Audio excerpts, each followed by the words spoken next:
Je, umewahi kujiuliza teknolojia ya artificial intelligence maarufu kama AI ilianza mnamo mwaka gani?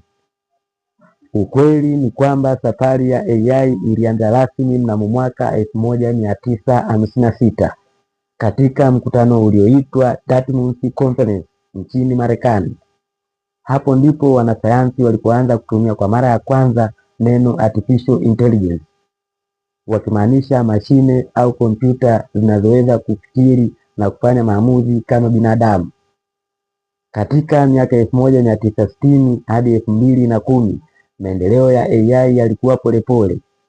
Hii ni kwa sababu kompyuta zilikuwa dhaifu na data haikuwa nyingi na intaneti haikuwa imeenea sana duniani.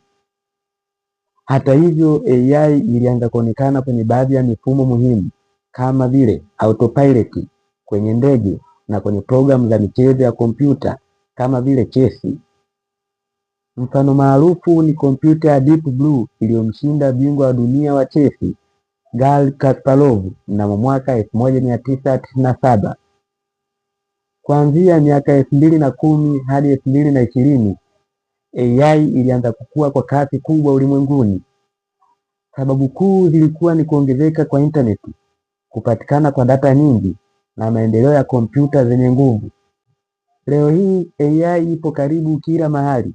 Tunaitumia kwenye simu zetu kupitia wasaidizi wa sauti kama Siri, kwenye tafsiri za lugha kama Google Translator na hata kwenye mifumo ya kutambua picha na sauti. Kwa kifupi, AI ni teknolojia inayobadilisha dunia kwa kasi kubwa, na kadri teknolojia inavyoendelea ndivyo AI itakavyokuwa sehemu muhimu zaidi ya maisha yetu ya kila siku. Tafiti zinaonyesha asilimia kubwa ya watu hivi sasa ulimwenguni, maamuzi yao na mambo yao wanayafanya kupitia artificial intelligence maarufu kama AI.